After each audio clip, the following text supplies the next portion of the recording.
Okay, and now we're recording. So this presentation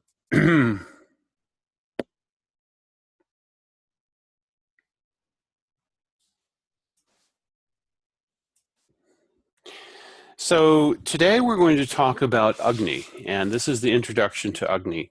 This slideshow was actually done for a Block 2 class, but we're not going to cover all the material that's in here. Some of it is being presented so that you can have everything in context.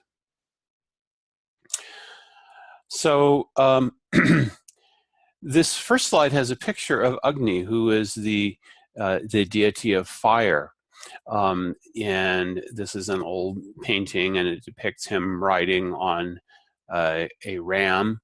And Agni is a divine person, divine personality, according to Vedas and Vedic literatures. The concept of Agni is extremely important. It's very central to Ayurveda and also to this cultural milieu in which Ayurveda arose. So we're going to talk about Agni. Agni you can translate as fire, but it really means so much more than that. Agni refers to transformative energy, and it is manifest in many different forms. General characteristics of Agni are that it causes transformation. So we have Agni manifesting as electrical energy and other types of energy in the electromagnetic spectrum, but it goes much further than that.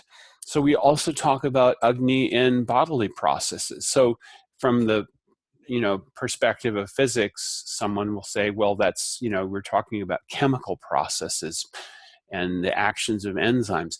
From the perspective of Ayurveda, from the perspective of Sankhya, it's all Agni. It's all about fire.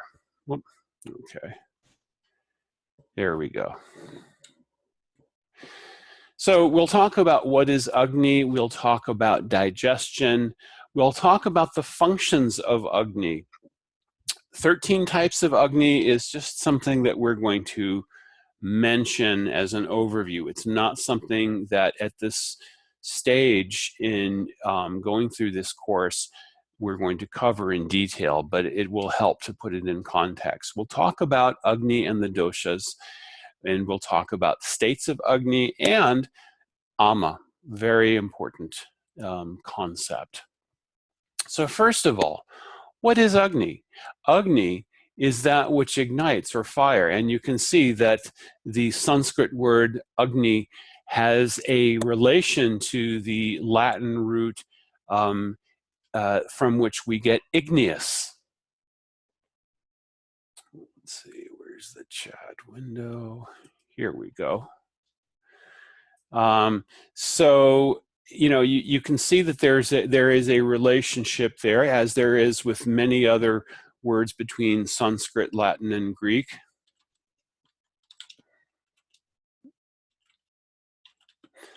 And there's a similar word in Sanskrit, Agneya, that which is of or derived from Agni, or fire. So Agni means that which ignites. So it makes it easy to remember because you have the same root from which you get ignition is where you get Agni. Agni is also has properties. It is hot. So that is a pitta property. Sharp, that is also a pitta property. It is dry, which is a vata property. It is light, that is a vata property. It is mobile, that is also associated with vata, and subtle. So kapha is the complete opposite of Agni. Everything about kapha. Kapha is cold, it's dull, it's moist, it is heavy, it's stable, and it has bulk. It has substance. So kapha is the opposite. Every single one of these properties is the opposite of Agni. So what does that generally mean? It means that things that have the property of Agni are generally going to be balancing for Kapha. Again, the English word ignite comes from the Latin root of ignis, which is related to the Sanskrit word Agni. So, you know, these are cognates. There are quite a few of these, and you know, Agni is a very central, important term. So there's a little chart here, which is very interesting, and you can use this as a helpful mnemonic to remember properties of Agni. A, for awareness. So each cell in the body is a center of awareness. We have something called cellular intelligence, and our bodies are made up of the life property of the body. That which makes the body alive is all centered around awareness, and awareness permeates down to the cellular level. You know, so our bodies will tend to have a sense of what they need, what they're lacking, and they will also try to tell us about things that are not quite right, not balanced, I mean to say. G for governor. So Agni governs the structural and functional activities of all cells and tissues, as well as the full digestive process. Nutrition. Agni is involved in the nutrition of all bodily tissues and in neutralizing toxins, or ama. This is a very important concept. You know, when we talk about nutrition in Ayurveda, we're really going against, there's a traditional model in Western nutrition where a lot of the, you know, how everything has to be labeled according to what's the content, how much fat, how much, you know, how many calories do you get from fat, how many calories from carbohydrates, what's the protein content. This whole model is based on a scientific process. The scientific process is using something called a bomb calorimeter, and basically you know, this was something that was done back in the 50s and earlier. Basically, you know, you can, you know, have someone eat something, and then you can take their waste products and go through the burning process and measure the spectrograph, you know, to determine the elements that are remaining, and what was missing from that, from what went in before and what came out after, was used to come up with calorie numbers. Now, Ayurveda does not really accept this quantitative approach. It says that it's not one size fits all.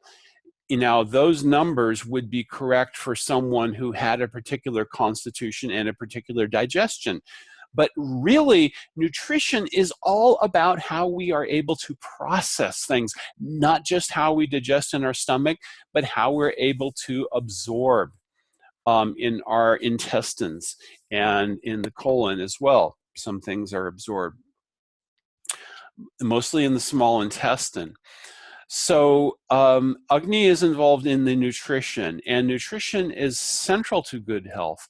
So when we say digestion in Ayurveda, we are not just talking about primary digestion, we're talking about secondary digestion as well, how well we are absorbing. And there are so many things in modern times. There's a lot of very interesting studies that are coming out about the incredible biodiversity of the bacterial ecosystem in your gut, in your intestines, and also even in the stomach as well. If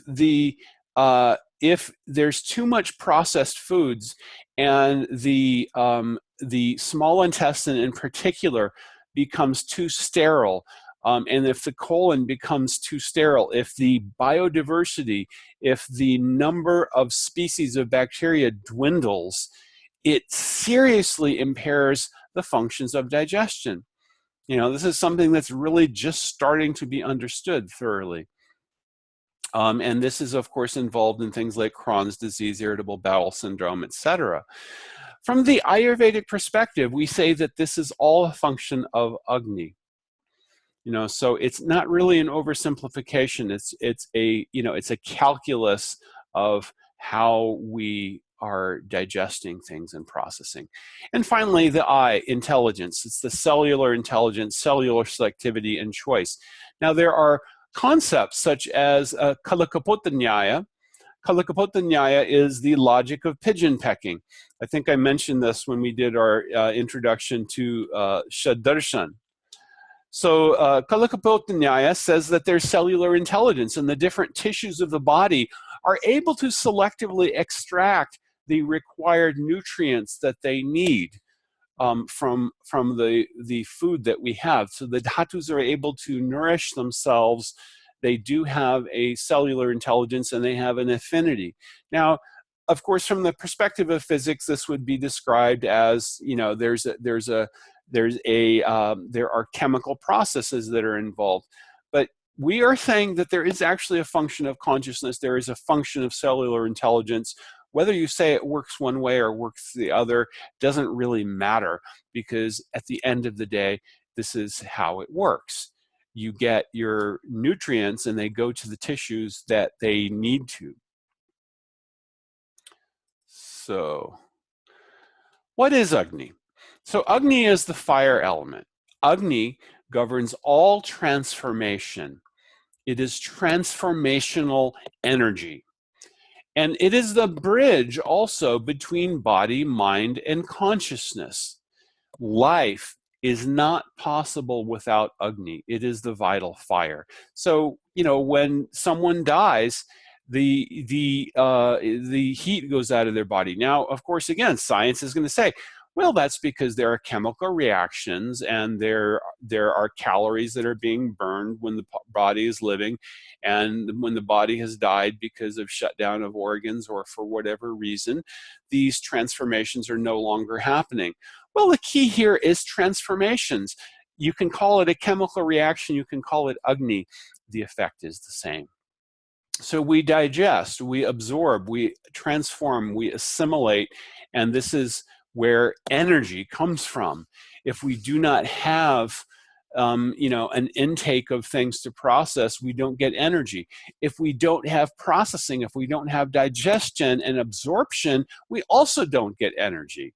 You know, so if you can have, for example, you can have a disease where I was in India at one time, and I had very severe diarrhea for many, many months. And I was eating, I was able to have 3 meals a day, and I was, you know, eating a pretty decent diet, but I was not absorbing. My body weight went down to about half. For me, a good body weight is around about 95 kilos or 210 pounds. I got down to 130 pounds.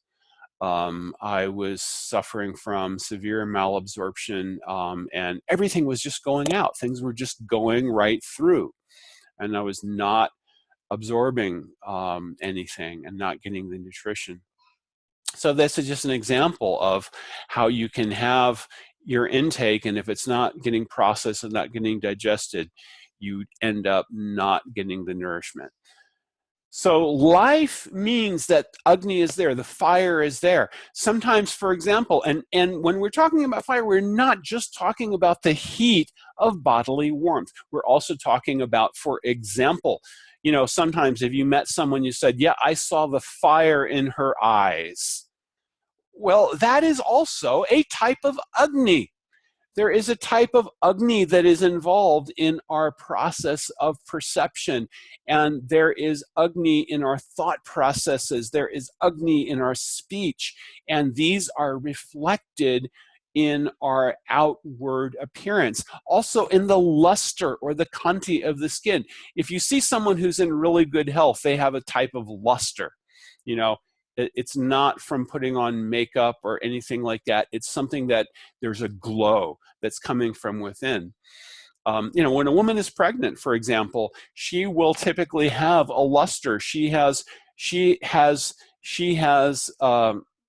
a development of ojas or vitality that is shining, because to get the start of a new life, a new body that is forming within her, she is, her cellular intelligence, her body is going through all of this development of Agni and producing ojas, which is going to the baby. This is called para ojas, or so this para ojas is something that we are born with.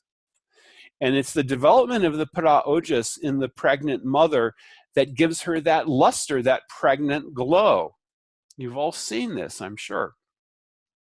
So when Agni is optimally balanced, so this is a little diagram of the kind of the balanced, you've got transformation, you've got digestion, absorption, assimilation, and transformation, and at the center of it is energy. This is balanced Agni. So when Agni is well balanced and it's functioning properly, what do we get? We get a healthy immune system. We get a long life. When Agni is impaired, it leads to disease. We'll talk a little bit more about that also. So Agni is radiant energy. It manifests in the body as you know, body temperature. That's a fairly obvious one. Digestive enzymes, that is another manifestation of Agni. So we use the paradigm of digestive fire. And the Sanskrit term is Jataragni, as it's shown here. So Jataragni means literally the fire in the stomach. When you are hungry, you sometimes feel that there's, like there's a fire in the stomach. Now, of course, physics and science describes this as it's the action of enzymes and acids and hydrochloric acid in specific that is in the stomach. And that gives us that sensation. And we have lining of the stomach that helps prevent these things from, eating ourselves up. But really, we are describing it as Agni in Ayurveda. So again, what's the effect? Well, you put something in a fire and the fire burns it up and it burns the fuel and it gives heat and light. And then there's some byproduct that has to get exhausted. And, so that's the effect. So yes, it is an Agni. It is a fire. The amino acids, this is also a manifestation of Agni at a cellular level, and our metabolic activities. So the main Agni in the body is centered in the stomach, and it is called the Jataragni, the gastric fire. That's what we're going to mostly talk about today.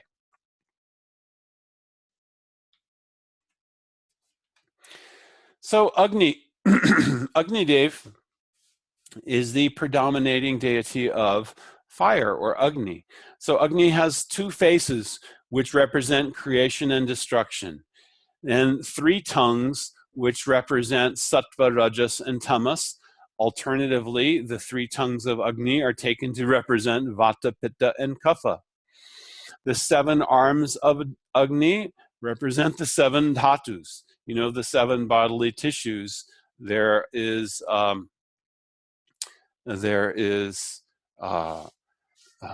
the first one is rasa dhatu, rakta dhatu, medo dhatu, mamsa dhatu, asti dhatu, majja dhatu, and shukra dhatu, going from more common to more refined. The three legs of Agni represent the physical body and the mind, which comprises the subtle body, or sukshma sharir, or mental body, and consciousness. So Agni represents the unified functioning of all components. And this is, think of it as this is describing someone who is the divine representation of Agni.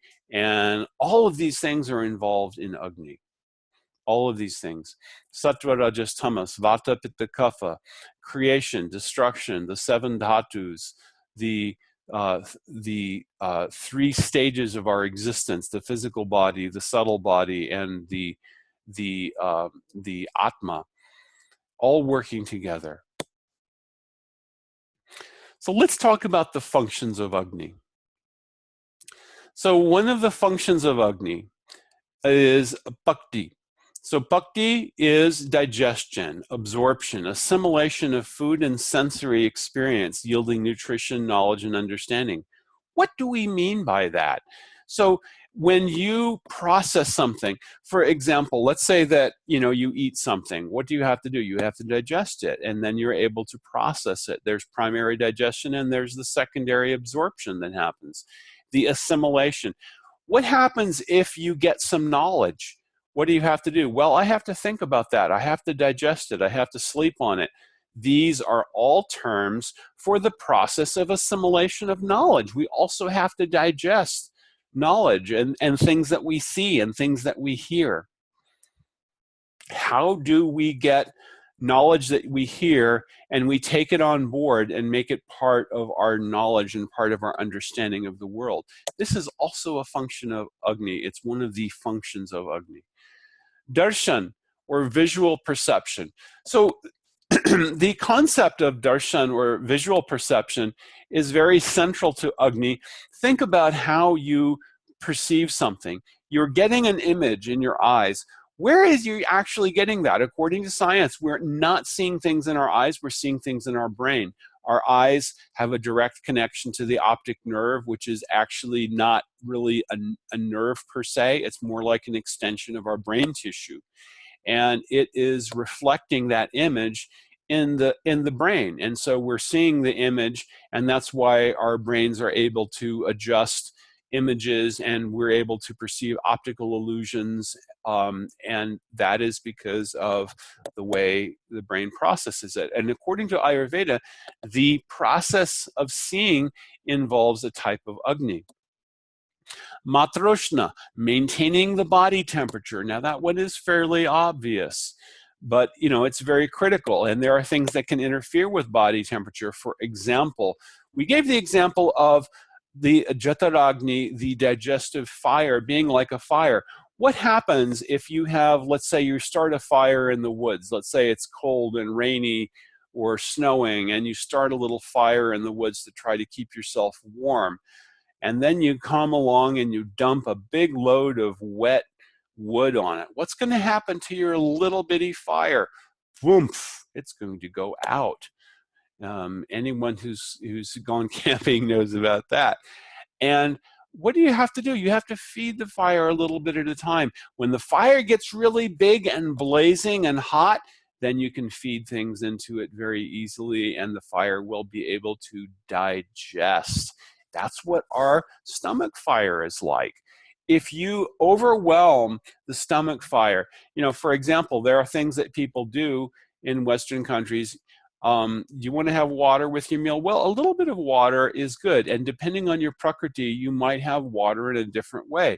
If you have such a severe overabundance of fire, you might have a little bit of room temperature water before the meal. Normally, you might have a little bit of room temperature water during the meal, and having a lot of room temperature water after the meal is generally not going to help your Agni. But ice water is really not good. It's kind of contraindicated. The only time you might have ice water is if you are extremely hot and body temperature has gone so hot that if you've been in really intense heat, like Texas summer heat, and you might have ice water because you have just been outside in what's effectively a giant convection oven. Your body temperature has gone up so much that you really need to bring it down a little bit, and then ice water might be good, but not with a meal still. But it's a standard thing in Western countries. People go out and eat, and it's assumed you want ice with everything. Okay, but according to Ayurveda, ice water, no good. Don't do ice water. Room temperature water. And water in too much water is going to put out the digestive fire. It's kind of common sense. Another function of Agni is Prakriti Varna. What's our constitution and our color complexion? This is also related to Agni. Sharyam, our confidence, our courage, our fearlessness. When Agni is strong, when there's a type of Agni that will give us courage, that will give us confidence. And if we don't have that, we may feel very timid and we may be very easily put off by fears. And sometimes, what do we do to incite courage, to try to ignite courage in someone else? We might speak to them and try to inspire them and say, look, you should not be afraid. You're facing some obstacle, whether that obstacle is I'm going on a job interview, or I'm going for my first day of school, or I'm going to the first day at a new job, or I'm facing a difficult transition in a relationship. We might try to give someone encouragement, to try to give them some fire, get them fired up, to use one term for being enthusiastic. This is also a function of Agni. The function of prasad. Prasad means to be prasida, to be pleased, to be peaceful, to have clarity and wholeness, to have some sense of satisfaction. Raga is affection, interest, and enthusiasm. Again, that term fired up comes to mind. Dhatu poshanam, tissue nutrition, being able to get nutrition to the various tissues of the body. Ojaskar is the production of ojas, which is essential to immunity. So, ojas is the most refined. It is the product of Shukra Dhatu, and it is the thing that gives us immunity. When ojas is very high in someone, that person appears to have a kind of glow, and they don't have to wear makeup or anything like that. Their skin will appear to glow, literally, as if there's a fire within, and that person may be exposed to things that'll make someone else sick, and it doesn't even faze them. It doesn't even slow them down. So this is a very important concept. The concept of ojas is another very critical concept in Ayurveda. So ojaskar, or the production of ojas, this is another function of Agni. Harsha, joy, cheerfulness, happiness. It is said that Agni, one of the places of one of the sthanam of Agni is in the throat, because Agni is also related to the power of speech. Our ability to speak is related to Agni. And sometimes if we become very happy, we become choked up. There's such an intense abundance of Agni with this function of harsha, or jubilation, that we sometimes find it difficult to speak. Tejaskar, the production of tejas. So this supports cell membrane maintenance and metabolic activity. We're going to talk a little bit about what tejas is. Tejas literally means power. It is our not just our physical strength, although sometimes you can observe someone who has tejas, who has physical strength, someone who does not have a really bulked up large physique, but they have an incredible amount of strength. You've all probably encountered people like that. Sometimes toddlers are like that. You have a little bitty toddler who's all arms and legs, and they're holding on to something, and you try to get that, get the toy that they're clutching off the shelf out of their hand, and oh my God, how is that toddler holding on with such strength? Because children naturally have tejas. They naturally have they will naturally be born with good level of ojas, and they will naturally have tejas. It's usually the things that we do later that tend to screw things up and get us out of balance. Pranakar. So pranakar is the production and utilization of pran. This is the vital air in the body, is also related to Agni. Buddhi, logical thinking and reasoning. What is our ability to reason and to understand? This is also related to Agni. there is a process, especially if we're doing intellectual processes. If you work with numbers, or my day job is doing software engineering, and it's a very tiring sometimes, spending your time very actively thinking and trying to figure out the root causes of problems, or thinking about all the different parts that make a system work. And this exhausts a type of Agni also. And we can get exhaustion of the Agni that's involved in our logical thinking and reasoning. And this can be a cause of headaches and imbalance and other things. Medakar. Medakar is intelligence and the flow of cellular communication. Dhairyam is our patience, our stability, and our confidence, another function of Agni. Our Dirgam, our lifespan. If Agni is very strong, if Agni is balanced, so, remember, an overactive Agni also can be harmful. It can cause heartburn and other digestive problems. Prabha, a healthy glow and luster. So the having that healthy glow is also a function of Agni. And finally, Bala, strength and vitality. This is also similar to that concept of Tejas. What's our strength? What's our vitality? What's our ability to bounce back from things that could make us sick? Now, this diagram is showing the 13 types of Agni. As I mentioned, we're not going to go into detail on all of these.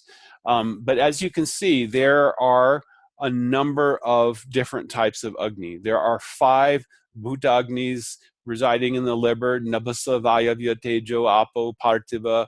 There is the 7 Dhatu Agnis, Rasa Agni, Rakta Agni, Mamsa Agni, Medo Agni, Asti Agni, Majja Agni, Shukra or Artava Agni. But the one that we're going to focus on is the Jataragni. And the sthanam, or the place where the Jataragni resides, is in the stomach.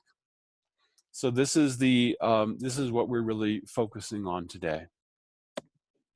You will learn about these other Agnis later, and especially as part of understanding the Sapta Dhatu, the 7 Dhatus, or bodily substances. So here's an illustration for how you can think of the paradigm of Jataragni. So here you have a pot on a fire with boiling water, cooking some food. So the water represents the pot represents the stomach, first of all. And the water represents the kledika kapha, the protective lining of the stomach. If we didn't have that protective lining, then we would, experience discomfort. And if there is a disruption in the protective lining of the stomach, we can have ulcers, heartburn, all kinds of problems. And then you have the food that I've taken in today. That's the peas that are there in the pot. And then you have the Pachakapitta. The Pachakapitta is what's active in that boiling water. It's our digestive enzymes and the hydrochloric acid, the HCl. This is what is actually doing the work of digestion. Our fuel is what we ingested yesterday, the energy that we've gotten, because you need energy to digest. If someone has become very sick, if they've wasted away, and they have no energy, they don't even have energy to digest. So when someone has been very sick, you might make a brothy type of soup. Like a popular recipe in Ayurveda for someone who's been suffering from a disease is you might make a soup that has a broth with vegetables and a little bit of mung beans and some ghee and some warming spices, and you give it to them in a small quantity, a little bit at a time, as much as they're able to digest.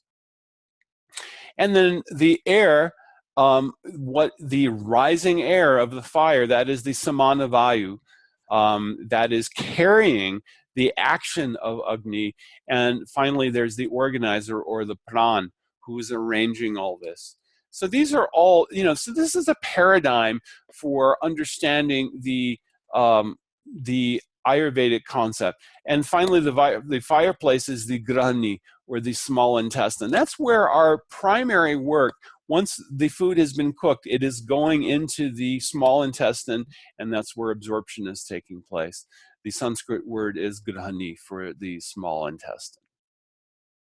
So, this is just to help you understand how all of these concepts fit together from the perspective of Ayurveda.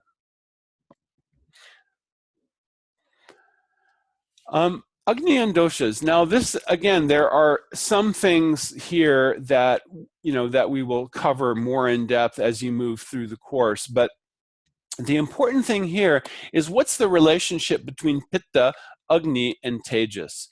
Now, these are three words. Pitta means, you can take that to mean bile. It is one of the three doshas.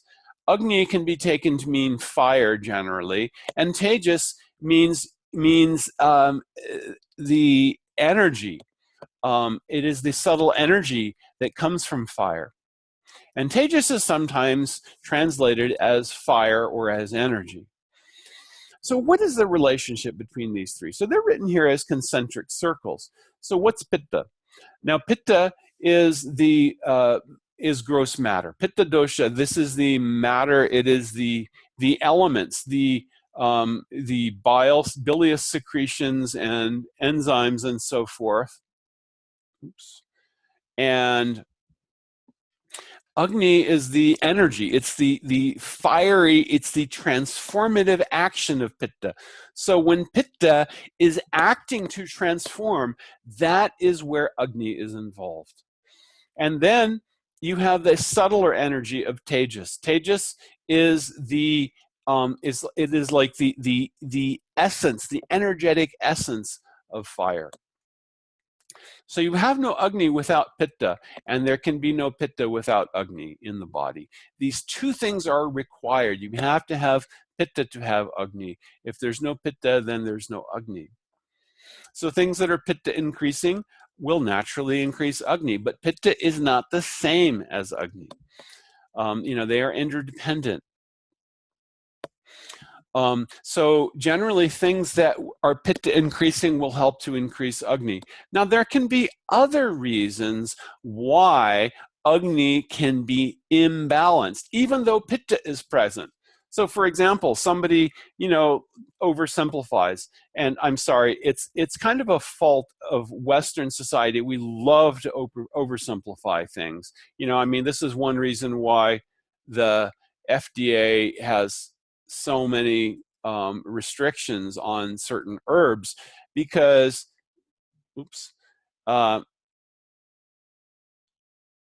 there we go. Because, people will oversimplify. They'll say, oh, wow, there's this herb that'll help you lose weight. I'm going to have 10 kilos of it for breakfast every day, and then have another 2 kilos for dessert. It's ridiculous. People get on these fads, they get on a kick, and they say, oh, hey, here's this new thing. It's going to give me something for nothing. It's going to be the fast express lane ticket to being thin, because being thin is everything. Well, no, it's not, but you know how it works. But things that increase Agni. So let's say somebody says, well, if I have some bitter things and some hot things, that'll increase Agni. So I'm going to have, amla pickle with my every meal, which is hot, salty, and it will tend to increase Agni. But Agni, my digestion is still going wrong. Why? Because if Vata is imbalanced, it can be imbalancing Agni. There can be many reasons for Agni to be out of balance. But here we're talking about the ideal state. When everything is balanced, when we're in good health, increasing Pitta will increase Agni. And Agni is also going to give us Tejas. It's going to give us energy. So all three of the doshas affect Agni. Vata will decrease Agni. Kapha will dull and slow Agni, and Pitta can increase or decrease Agni. Again, it depends on whether the Pitta is balanced or not. So let's talk about the states of Agni. Now there is Samagni. So Samagni means Agni that is balanced, when the doshas are balanced. In Samagni state, one has good immunity. They can eat almost any food without adverse reaction.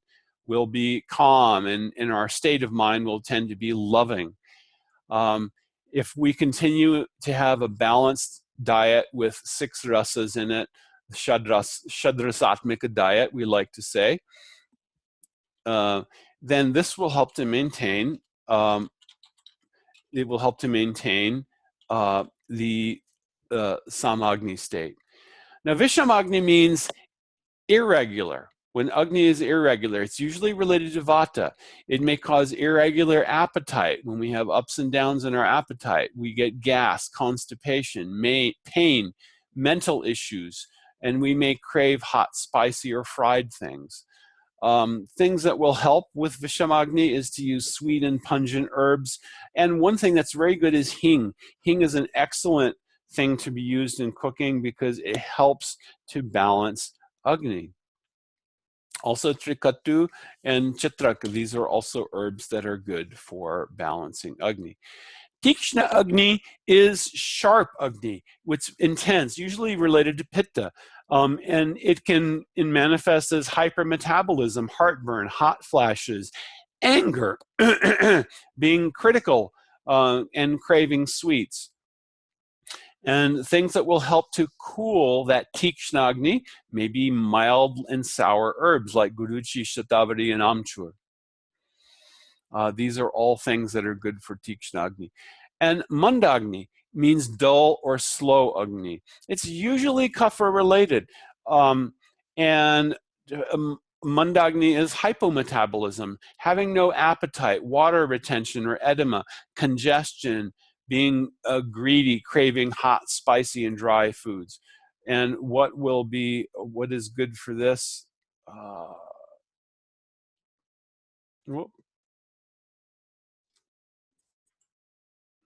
Using pungent and bitter herbs, trikatu, cinnamon, and ginger. So trikatu has amla, long pepper, and there is one other ingredient as well. But trikatu is a fairly commonly available powder. What are things that impair Agni? Having too much to eat or having not enough at once. You know, eating should be done in a balanced way. We should give attention to our meals. You know, it's one very common problem that people have, and you know, it's very common in America compared to what things were like, say, you know, 50 or 100 years ago. People would take time for meals. They would sit together and they would chat and they would have a meal and not immediately get up and rush off, not have screens in front of them and rush off as quickly as possible. Okay, I've got 5 minutes to eat lunch so I can get back to work. That's a modern problem, and it causes a lot of issues with digestion. So not eating the right amount or eating too little, eating at the wrong times of day. This will also cause impairment of Agni. Eating between meals or skipping meals. Why we might skip meals? It might be because I'm feeling pressure and I don't have time, or it doesn't fit with the schedule. There are bad food combinations. Having yogurt with fruit is not good. If the fruit is cooked, then it's okay, but having yogurt and fresh fruit is not good. Generally, fresh fruit is a good thing to have. It's a good thing to have, especially if it's hot weather and, or we are maybe having that as a snack. But having it with a meal or having it with yogurt, that's not a good combination, and that can impair Agni. Having soup and salad together, that can cause some impairment of Agni. Having stress, especially having stress while eating, this is not going to help with Agni. Ice water, cold water, especially with meals, always going to impair Agni. And lack of exercise. If we do not exercise, and exercise also includes walking. Even if we're walking regularly, this is exercise. It will be good and it will give us good Agni. Now, here's a very important topic. What is Ama? So Ama can be said to be the precursor to toxins. When Agni is not at its optimal or balanced state, food cannot be properly digested and broken down. It's not foot, it's food. And this is called Ama. Signs of Ama include a coated tongue, having low energy, heaviness, having bad body odor, especially a putrid body odor, loss of appetite, depression, trouble concentrating, generalized pain, and susceptible to infections. Now, some of these things can be diagnosed as symptoms of depression as well. But it can frequently be due to Ama. So basically, think of it this way. You are taking food in, and if your digestion is not happening properly and you're not absorbing, that food becomes toxic. It becomes poisonous. It starts to rot, and it's not getting processed, and it can become toxic. There's a very popular saying, there's a Sanskrit saying that knowledge which is not digested, which is not understood, is poison, and food which is not digested becomes poison. Also, good advice which is not taken is poison. So it's giving the example of poison, meaning something that has an adverse effect. If you have good food but you don't digest it, it can become toxic and cause problems. Ama is sticky and heavy, and it can circulate through the body, blocking and settling in various dhatus, and it can cause various diseases. To give one example, Ama settling in the joints can cause arthritis. Ama settling in the arteries can cause plaque buildup. So, studies that focus on types of food that people habitually eat do not take into consideration how well they are digesting them. Some foods are heavier, and of course in Western countries, people really love to have a lot of red meat, which is sweet, it's kapha increasing, it's very heavy, it's very hard to digest, and it will produce a lot of Ama. Although people get vitality from eating meat, they also are building up a lot of Ama, and this can cause problems, especially over the long term. So, having more of a plant-based diet, even if someone is not willing to go fully vegetarian, they will definitely benefit more from having more of a plant-based diet. Because, again, something that is going to produce more Ama is going to give your body more of a chance to produce toxins. And when that Ama settles in various places, it can cause problems. So herbs and spices that treat or remove Ama are called panchana, and some examples are, there are some examples, but that's something that we'll cover separately. So there is a saying from Rig Veda, which is given in kind of an English paraphrase. Human body is the temple of God. One who kindles the light of awareness within gets true light. The sacred flame of your inner shrine is constantly bright, and the experience of unity is the fulfillment of human endeavors. The mysteries of life are revealed. So the concept of Agni is given here also in terms of enlightenment and also the fire of knowledge and awareness within.